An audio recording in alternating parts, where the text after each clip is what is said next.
د سوات موټروي چې کوم ایکسپریس وی د پاغې اړه به دې نه تفصیلات اخلو. نیاز احمد خان ډېره مننه. پاکستان تحریک انصاف په مرکز کې یو کال پوره شوی دی، خیبر پښتونخوا کې هغې شپږم کال روان دی چې کوم سوات موټروي ده څه ګڼې چې هغه څومره حده پورې په دې باندې کار پوره شوی دی یا دې نه علاوه چې کوم نور پروجیکټس دي په دې سیمه کې د پاکستان تحریک انصاف که هغې باندې نظر واچوي. جی شاهین که موږ وګورو نو د سوات اول به د سوات لږ تاریخي پس منظر ورکړو چې د سوات یا د ملکنډ ډیویژن هغه سیمه ده چې په 13 کالو کې یا 13 انتخاباتو کې پی ټی آی له په هېډ باندې ووټ ورکړی او 100% په هغه اعتماد کړی دی.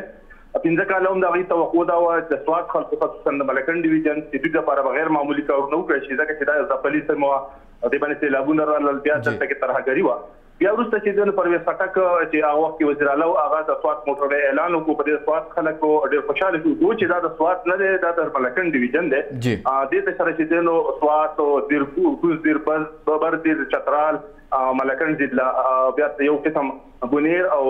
بلواسا چې دی نو شنګلې ته هم پیدا رسي. په بهرحال هغه یو کال ښودلی او کال کې خو جوړ نه شو، خو دې وزیر اعلی محمود خان دومره وکړه چې په 13 اختر کې هغه د وړو ګاډو لپاره پرانستو.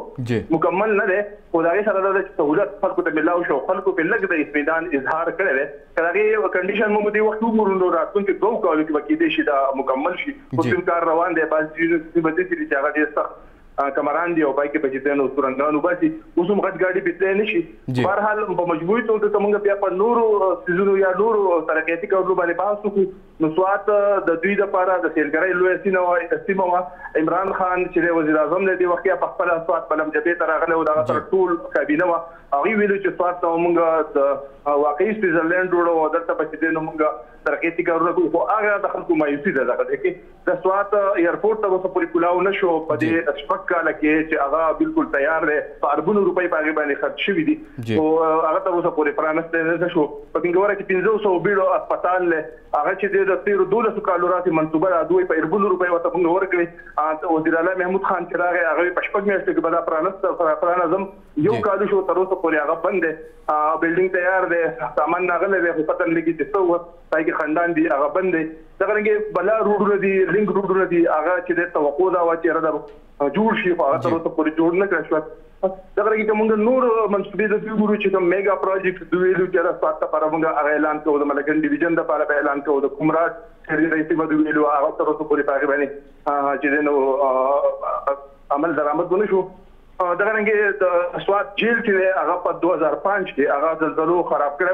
او بیا اعلانونه وشو په تراکیم پای کې چې اعلان وکړو چې کال کې به جوړ شي، 2 کې به جوړ شي. تر اوسه پورې جیل چې دی هغه د بدقسمتۍ نه جوړ نه شو. او د سوات قیدیان چې دی هغه تیمرګرې ته او بونیر ته ورلیکي کې پاکستانانه په کروڑو روپۍ په هغې باندې خرچ راځي. جانجیب کالج چې دی هغه تر اوسه پورې چې دی نو جوړ نه شو، هغه هم وران کړی شوی و. په دلکې ویلو چې زه به دا جوړوم، تر اوسه پورې جوړ نه شو. یونیورسټي اف سوات ډېر غټه پروجیکټ په 2008 کې جوړه شوې وه، د هغې لپاره تر اوسه پورې بلډینګ نشته. خپل په 10 کاله کې د هغې بلډینګ جوړ نه شو. تاسو کتلی شئ په 1200 کرایه بلډینګونو کې انټان چې سبق ویلی وایي نو دغه صورتحال دی. د یو کال که موږ په دې باندې بحث وکړو نو بلا پروګرامونه کېږي خو د هغه غټې پروژې چې کومې دعوې کړې وې هغه تر اوسه پورې مکمل شوي نه دي. نیاز چې کوم وزیر اعلی دی هغې هم د سیمې سره تعلق ساتي او چې کوم خلک د دوی نه توقعات لري، څه ګڼئ چې په دې کمې وعدې شوي دي هغه ولې څه خنډان دي چې هغه نشي پوره کولی؟ داسې ده چې موږ ویلی شو چې دلته سیاسي سکورینګ روان دی. کله چې هم وزیر اعلی سوات ته راشي، کله وایي زه بله یونیورسټي جوړوم، انجینرینګ یونیورسټي به جوړوم، زرعي یونیورسټي به جوړوم، ډینټل کالج به جوړوم، دا جوړوم دا خبرې دي. دا چې نه ښکاري چې په راتلونکي کې 5 یا 6 کالو کې 8 منصوبې دوی سرته ورغلي. 8 یې لا رسولي نه دي، په لسونو منصوبې دي او نورو اعلانونه کېږي. نو د دې نه دا پته لګي چې دغه یو کال کې په صوبه کې انتهایي مالیاتي بحران دی یا بد انتظامي ده. او په کار خو دا ده چې تېر حکومتونو کومې پروژې اعلان کړي دي هغه سرته ورکړی شي او نورې بیا وروسته چې جوړ کړی شي. زرعي یونیورسټي دوی جوړوي، دلته کې ریسرچ سنټر دی هغه ختموي، په هغې باندې به زرعي یونیورسټي جوړوي. سوات یونیورسټي دوی اعلان وکړو، جانجیب کالج لوی کیمپس و هغې نیولی او 6 کاله پورې دلته سټوډنټان چې دی هغه وځپلی شو او بیا یونیورسټي بل ځای ته لاړه. نو داسې ښکاري چې دلته کې خلکو چې کوم ووټ ورکړی دی د هغې د چپ ساتلو لپاره یا د هغې خاموشه کولو لپاره دوی څه اعلانونه کوي اعلانونه هدا پورې خو په حال هغه کوم اعلانونه چې کوي دا عملی ثمر ولته لا نه ملاو شي او نه لا ملاوي دوی په تیر کلونو کې ویلو مراد سعید به چې زما بجلی زما احتیاط په تیر یو میاشت په سواد کې کوم بدترین لوډ شیډینګ روان دي دا تاسو تصور نشئ کولای یو غنټه بجلی یو نه یو په یو کې مثلا کله شل منټه کله 15 منټه کله کې سره بجلی شته نه ولټیج چې بالکل خراب دي ایون د وزیر اعلی خپل القاب مټه کې چې نو بجلی شته دلته کې چې نو خپل زمونږ هایدرو پاور دی یعنی واړه پروجیکټونه دي هغه بجلی پتن لګي چرته کېږي نو دا خبرې دي چې کله مایوس ده کوم چې د پی ټی آی هغه ورکران دي چې کوم نظریاتي دي هغه یې راته ورګي هغه په دې خرابې ده مختلف باندې کوي ځکه هغه وکړ کړی دی او د پښتو هغه دور ده نو دا نشي ویل چې موږ ډرالت ورکړی یا موږ چې اعتماد صحیح نه دی کړی نو هغه خبره روان شپږم کال له د خلکو مسلې تقریبا زیاتره هم هغه رنګ دي بیا په ادارو کې چې کوم ریفارم دوی چې موږ بدلون راولو تر اوسه بل ریفارم په نظر نه راځي په برتیانو کې خټیک تک سفارش چریږي پرچی چریږي په هر ځای کې چې نو خو د پی ټی آی جالي چې هغه مخکېږي عام خلکو ته چې نو ضرورت پرې څنګه ملایوي په تعلیمي ادارو کې وته د لسم د دولسم امتحان نو شو هغه د داخلي نه ملایوي ون ګریډ خلکو هغه ته د سرکاري تعلیمي ادارو کې ټیټونه کم دي یعنی تعلیمي ادارې کمی دي خلک په سیواره نو دوی باندې دا کې چې میرټ سخته میرټ دی او چې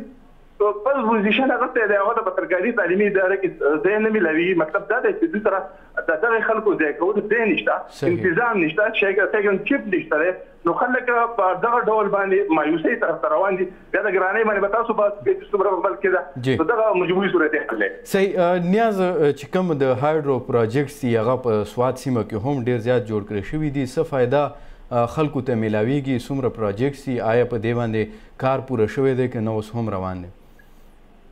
داسې ده چې په کالام کې یو غټ پروجیکټ دی هغې نه چې دی بجلي خو نیشنل ګریډ ته ځي په بحرین کې یو غټ پروجیکټ دی د هغې نه هم چې دی نو بجلي ځي خو هغه مطلب مرکزي حکومت لکه بوابډا ته ځي او هغه بیا هغه